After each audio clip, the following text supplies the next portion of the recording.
What's up, Eagles fans? I'm Fran Duffy, joined here by NFL Draft Insider Tony Pauline from DraftAnalyst.com. We're here at Tropicana Field in St. Pete, Florida, watching the East-West Shrine Game practice. But we're going to get our eyes looking forward to next week here at the Senior Bowl in Mobile, Alabama. And Tony, we're going to look at 6 players that you and I are both excited to see at Lad People Stadium. I'm going to let you start off. Who's a guy that you're really excited to see help his stock next week at practice? I'm really looking forward to seeing all the quarterbacks. I mean, every top-rated quarterback not named Dwayne Haskins or Kyle Murray will be at the Senior Bowl. I'm going to go with Daniel Jones. He's been a favorite of mine for 3 years. You know, the Senior Bowl is a kingmaker at the quarterback position. Guys like Carson Wentz, guys like Phillip Rivers have made major jumps. I think Daniel Jones can do that. He's a guy who I grade personally as a late first-round pick. If he has a good week, shows accuracy with his throws, shows a good arm, leadership skills like Carson Wentz showed, I think he can make a big jump up draft boards and really move into that top 10 if he pulls it all together. Yeah, one guy, this has been the draft that's been dubbed the year of the defensive line. So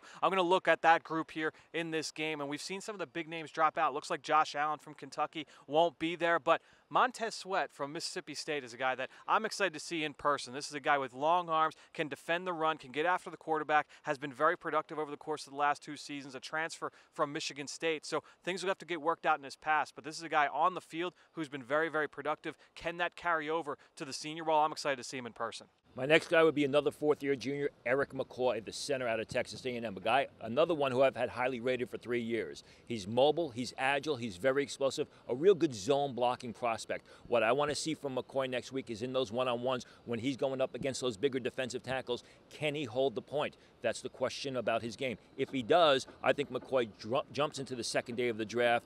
He's been a durable starter at Texas A&M. Really looking forward to seeing him at the Senior Bowl. Yeah, and I'm going to go back into the trenches. We're going to go offensive line. You went with Eric McCoy. I'm going to go with the guy who's played tackle, and that's Alabama State's offensive tackle, Titus Howard. Has played both left tackle and right tackle, not just throughout his career, but this season as a senior. Very athletic kid. I mean, flashes of a Teron Armstead, flashes of a Tyron Smith. I mean, he's that kind of athlete along the offensive line. How is he going to hold up against a higher level of competition? I thought he looked good this year against Auburn. Tony at right tackle. I'm excited to see what he looks like here against some of the best in the country. We've seen so many small school linemen here at this game really stand out. We'll see if Titus Howard can follow suit next week. My final guy, I'm going to move to the defensive side of the ball, Johnathan Abram of Mississippi State. Someone we've talked about a lot on our podcast, a guy who's known as a terrific run defender, a hard hitter, a guy who plays downhill. Want to see him in those one-on-one situations where he's pitted up man-to-man against receivers. Does he show any cover skills? Is he fluid pedaling in reverse? Does he have the hip